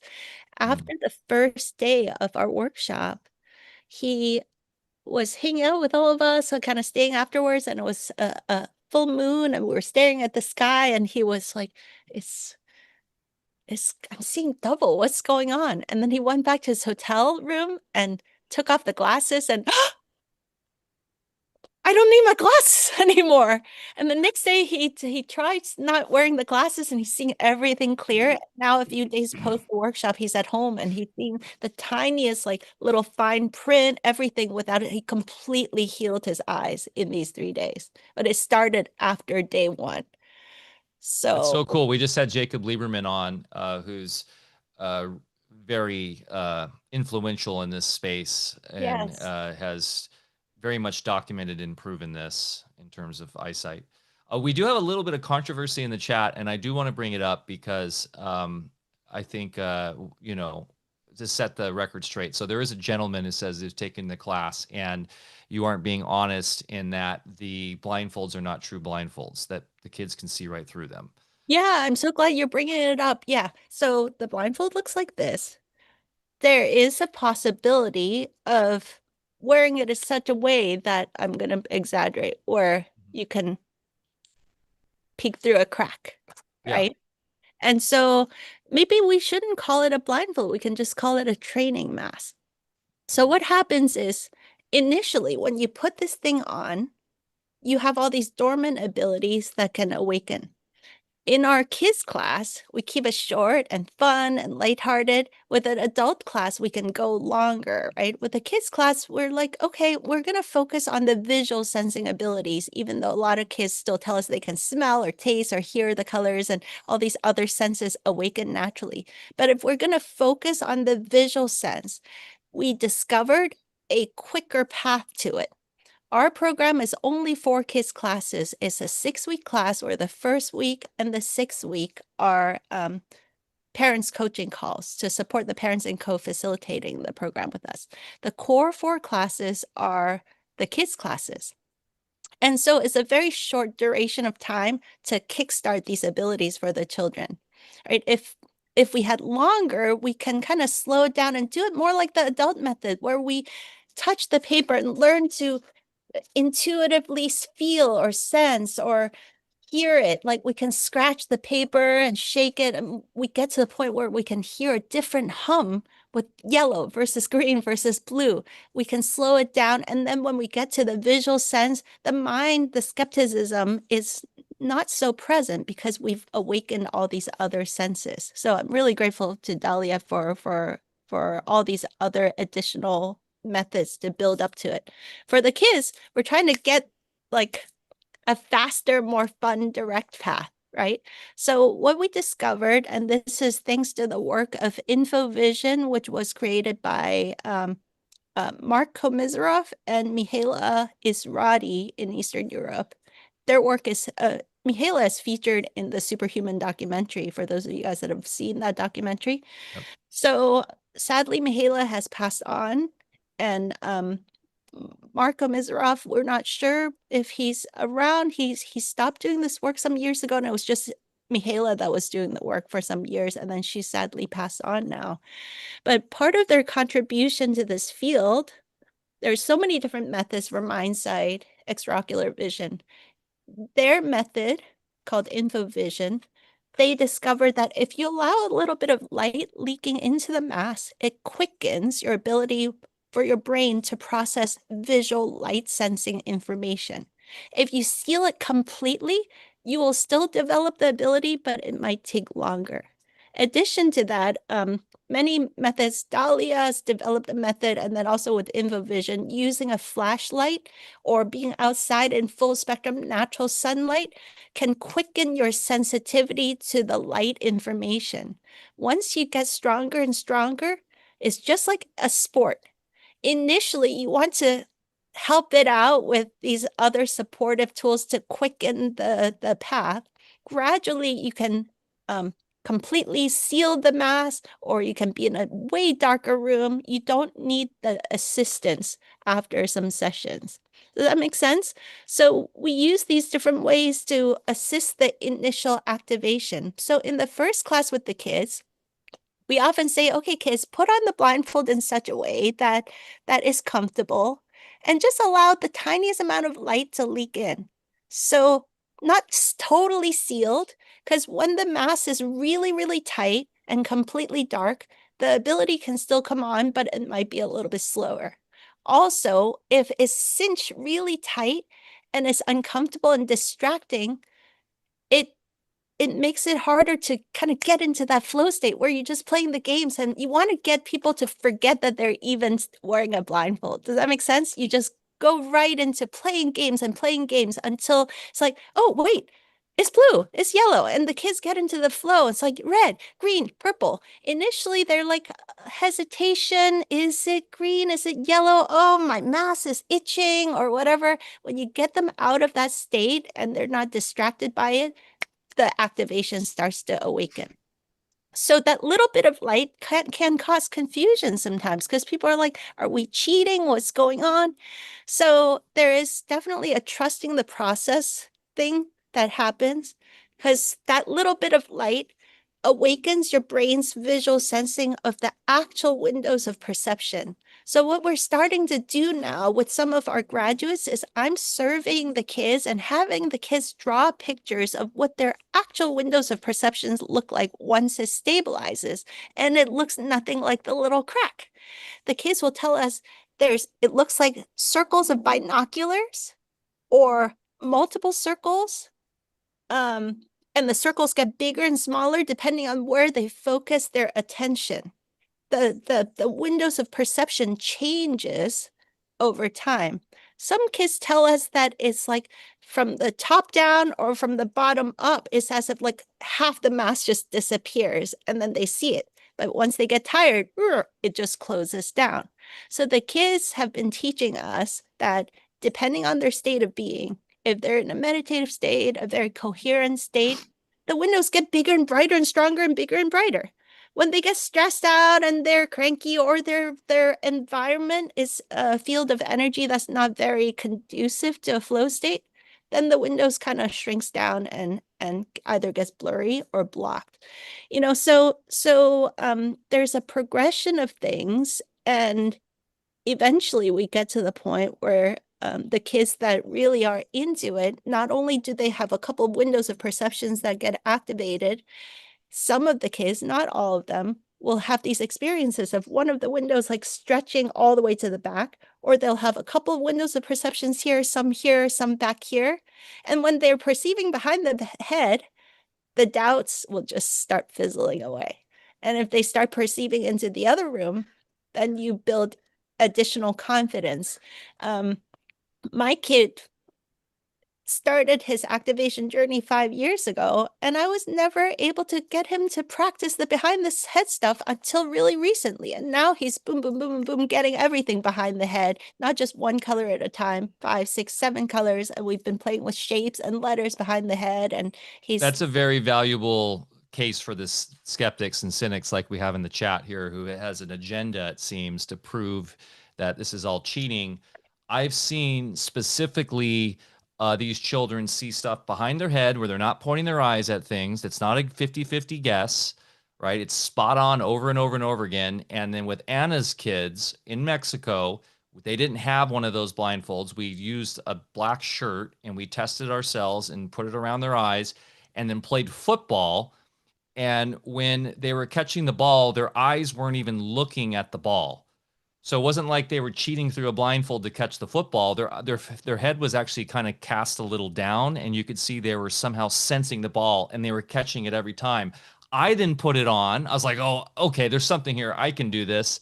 And Alex Zek was with me, Steve Falconer, David Weiss, the Bigglesons, of course. And I put that shirt over my face. I tied the black shirt over my eyes and tried to catch the football. No. Now I could have cheated, and maybe some of these kids are cheating by looking through the foam. But if for those cynics out there and those who are, trying to claim this is all a fraud, I personally experienced things that put that out of play. I would say it is possible to cheat. Let's just, of course, you can cheat in anything. You can wear the mask in a specific way where you look through the crack, which is why lately my boy has been practicing having a whole shield like this. And after about 4 sessions, it took 4 sessions of practice for him to like get the hang of it. And now he's getting the colors 100% correct. And he's able to read letters and shapes now. So I'm grateful for the skepticism because it forced us to say, okay, the kids that are more stable, what's the next level? So we're already experiencing kids that have we played with taping the mask like this, and we have several kids in our community that have been practicing with it, and we're proving out that they're able to perceive with that little nose crack that everyone's doubtful about. There's different ways in which in the beginning you can tape it like this, so there's just still a little bit of light that is assisting the beginning stabilization, and gradually you can tape it, and gradually you can put a whole shield over it, and it's just like a progression. So it's a new muscle. My friends, recognize that it is a new dormant ability, just like learning to swim, just like learning any sport, just like PTOD. Let it progress and have that stage by stage sequence unfold naturally. I'd also like to comment that a lot of what you're describing is commonplace in high-level sports when you have very professionally trained athletes working on a team, things that I've, experienced myself personally for years, where you have everybody's on the same page in the zone at the same time. You're in each other's heads. You don't have to communicate. You're telepathic. There's no other way to describe it. You know which way the play's going in the opposition. You turn around and catch the ball before you can even see it. It's another level of refinement in performance. And what you're describing is, how to just activate that early on with children and of course with adults.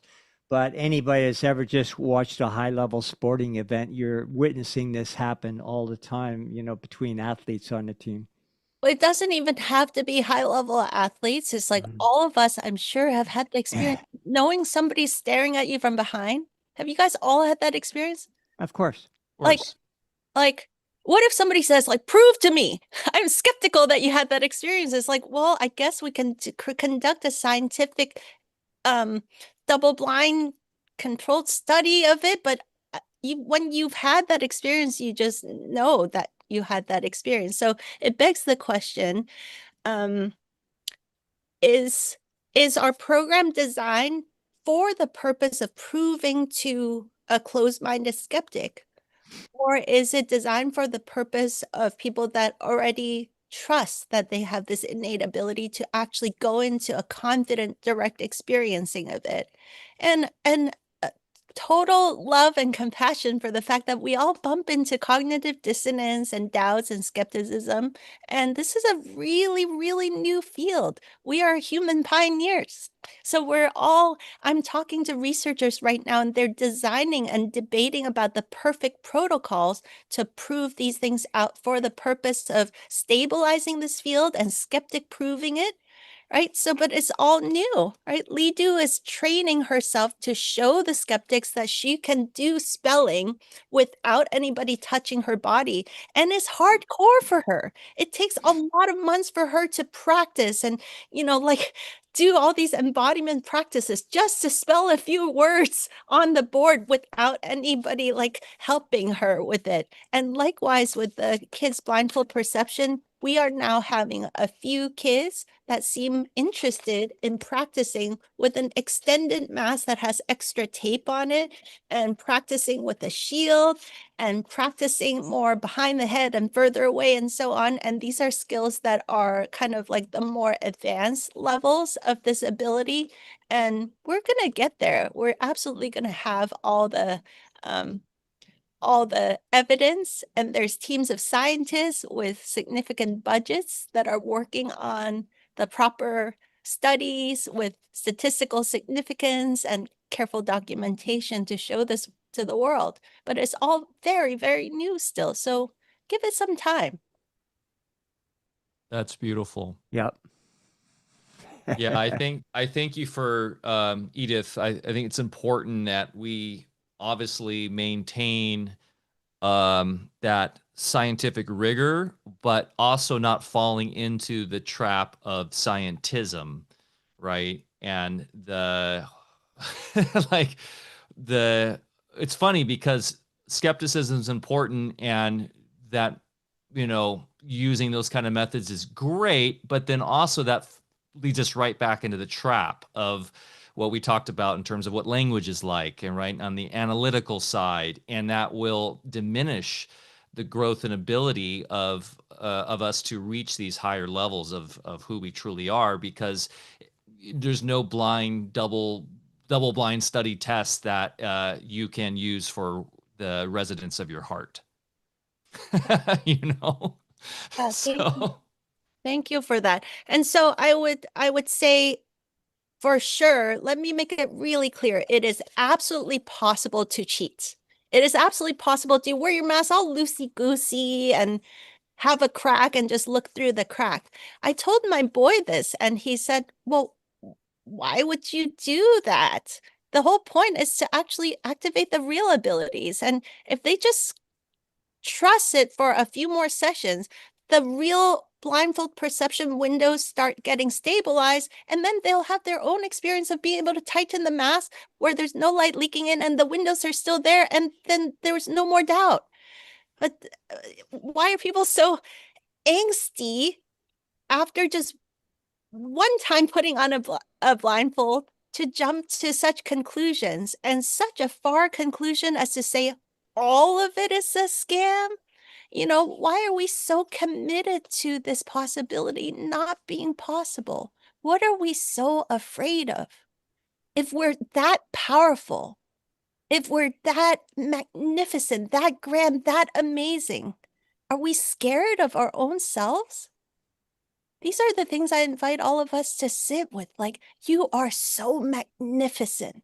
You are infinite. You are eternal. You have all these possibilities that lay dormant, that want so badly to awaken right now on this timeline that we're on here in this earth realm. Like, we came here to express beautiful possibilities. So I invite you to just take a deep breath and let go of that fear of your own power, because there's a way more beautiful world that just wants so badly to open up right now. Well said. And a great summary of everything. And, it's a personal journey, and everybody just has to put it into practice or not themselves and have their own experience. So if somebody else has an experience and it's different, then that's experience. It doesn't negate anybody else's that's had the results that you described. So yeah. May I share, let's see, the Dr. David Hawkins map of consciousness, which I've brought up the last time I was on the show, I think. Let's see here. Can I do a share screen? Yeah, you should be open to do that. Okay, so this is Dr. David Hawkins' map of consciousness that probably many of your listeners are already familiar with. He wrote a popular book called Power versus Force, and a more recent one before his passing called The Map of Consciousness Explained.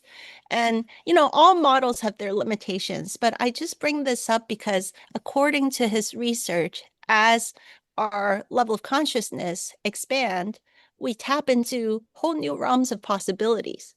This scale, this numerical scale that he came up with, is actually a logarithmic scale and not a linear scale. So as you go up, if it says 20, it's actually 10 to the 20th power. If it says 100, it says 10, it's actually 10 to the 100th power. So it's orders and orders of magnitude, so much so that the zeros would just fall off the page, right?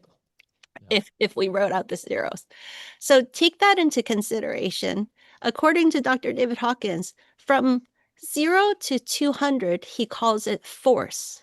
Everything is like a struggle, pushiness, like there's no flow there or very little flow. And you got to use a lot of pushiness to make anything happen. From 200 plus, he calls it power because now you're not acting like a victim. You are self-empowered and you're interested in personal growth and spiritual growth and the tools to strengthen yourself and empower yourself in different areas of your life. However, at 500 plus is where another tipping point happens where you live in a state of perpetual flow and oneness. Right? So I say this is further from truth and this is closer to truth. That's my experience of this scale. But there are some interesting tipping points as you move through this journey of expansion where whole worlds of possibilities open up to you that was completely not perceivable at the previous state of consciousness. So I very much understand the skeptical mind, and it's coming from a state of being and a experience of consciousness that's not yet at the state where these possibilities are just very normal and natural. That there's no strain, there's no stress. It just unfolds in a joyful, playful way very naturally. And Edith, I'd like to remind our audience that you are well, I don't know if it's former, but a former high-level athlete yourself and a Harvard-trained mathematician. So I wouldn't describe you as an airy-fairy type. In fact, you've even in the past questioned me, when I put out certain concepts because I see your mathematical mind go into high gear to just try to make sense out of things. So, I think you bring a good balance to the table. I appreciate it. I just want to send so much love to everybody at whatever level of their evolution they're at, that is all unfolding perfectly. Eventually, truth reveals itself. So that's why people are like, oh, there's doubts and skepticism. Are you triggered? I'm absolutely not triggered. In fact, I'm so grateful for this because of some of the inquiry. We've been having a bunch of kids play with the different types of tape setups and see like, hey, what happens to your windows of perceptions? Well, it turns out it moves them around, it changes shapes and size, but it's still there when we completely block the light. And then with the shield, because of the skeptics, I'm like, let's have some kids play with the shield and see what happens. And then it turns out it's a whole new setup. It takes some sessions for them to adjust to it. And then eventually they're able to perceive just fine too. It's just a matter of taking time and training up this new muscle. So super grateful for the skeptical conversations because it's only strengthening and evolving this field to the next level. So it's all perfect. I wanted to bring up this scale though, because some of the conversations that are about the skepticism, I think is well-founded. And a lot of it comes from the energy of anger and pride. So you're going to have a certain kind of experience of reality if the approach to this topic comes from anger and pride. If you come from courage, you'll have a different experience of it. And the logical, linear, scientific inquiry maximum you can access is this, what David Hawkins would call the 400 level of reason and understanding, which I very much value.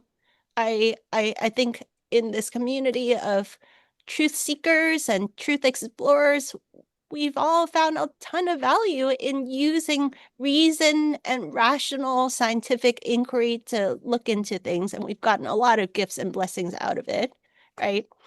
However, the blindfold perception is a profound, love-filled, joy-filled, peace-filled, meditative flow state that is not even 500. Most of our children are at a 540 or 600 level when they're tapping into this ability. My own experience as an adult training my blindfold perception, when my windows get really strong and it comes and goes, right? I'm consistently able to perceive colors consistently. Working with Dahlia, I've played with taping, putting patches. I've had some breakthroughs that come and go on good days, perceiving some things. Like I'll get like 5 in a row behind my head and then I overthink and then I block myself. So I've had some experiences. I've also had experiences putting on the blindfold and just listening to music and chilling out in my backyard, staring at the sun, and boom, parts of the hard plastic just becomes translucent and I can see the sun, but parts of it is thick. Like it's like I can see the sun. I can't like, so it's a one single hard piece of plastic. Why are some parts of it looking translucent? I can literally see through it, and parts of it still I can't. And so there's all kinds of things that don't make logical linear sense. So I just be with it. And I notice that if I'm in a meditative state that is far beyond thought, far beyond any logical, rational state of being, just in a state of peace, joy, and love, the windows of perception will bing, get really bright and clear. The moment I start overthinking it, it shuts down. So we see that this isn't even about the blindfold vision. This is a journey of self-discovery to see, what does it feel like when you're in that beautiful flow? And what does it feel like when you start over-analyzing, overthinking, and the ability will shut down? That there's a possibility of a whole world of reality where, yes, we welcome reason and rational conversations, and there is a whole realm that is way beyond that, that these children are showing us. So I want to encourage all of us to humble ourselves to know that there's there's a lot more expansion and discovery that is ahead of us that goes far beyond the rational scientific inquiry conversation. So let's open ourselves to those possibilities. Well, thank you for sharing all today. This is a wonderful conversation, very inspiring. And where can people find your work? The blindfold perception stuff, we have a URL that's real handy now. You can go to blindfold.perception. So http://blindfold.perception. And when you go there, you can click on the children's program. You can click on the adult program. The adult program, we don't have dates for the next time yet, but you can submit the application for that. So with all these programs, you can just put your name on the list and you'll be first to know as soon as the next cycle of classes opens up. And then if you're interested in training to become a certified facilitator, there's also a form for that. So right now we're only training 5 new practitioners and making sure that they get lots and lots of support. It's a 100-hour, 6-month training that they're going to go through, where we give them all of the distillation of the very best of the best tools that we've distilled together for this activation. And I'm just excited to keep evolving these possibilities together. It feels like we're just barely getting started. So whoever listened and resonated with this conversation, let's keep in touch. I'm sure that there's a lot of co-creation and collaborations that will open up in the future for all of us. Awesome. Thank you so much, Edith. Thank you so much, Edith. And I look forward to the next time we get to hang out in person. It's been too long. Yeah. When are you going to journey up behind the north wall here? Well, I mean, Where the wild ones are. Seeing you guys' bright and shiny faces and how you guys keep youthing yourself I feel like I need to come up and visit and stand barefoot on the land and jump into the Smith River with you so I can get some of the good vibes going also. Better hurry up because it's getting pretty cold up here. Okay, we can always Wim Hof it. Yeah, Oh, we're almost to Yeah. the point at the river now where it's definitely requiring some breath work. And but yeah, getting in the river is, I think, a huge part of it. The water here is quite healing. So yeah, we would love to see you up here. And if I head way down your way again, I'll definitely connect. And you seem to be set up in a wonderful spot there. You're seeing with your chickens and everything there. So you've got a nice balance going on. yeah, we're half an hour outside San Francisco, and for now, for the kids, it's nice that they have their dance, their music, their art, their science, and all the enrichment programs that are pretty easy to access. I love when we visit with you guys, and it's just a lot of driving for the kids to Yeah, it is. activities, right? So for now, we're striking a happy balance where we have just enough space to have 4 chickens and just enough space to have a few garden beds, and the kids get all of their like fun social life and all of their activities are available. Yeah, but I miss seeing you guys. So we definitely have to make a trip up soon.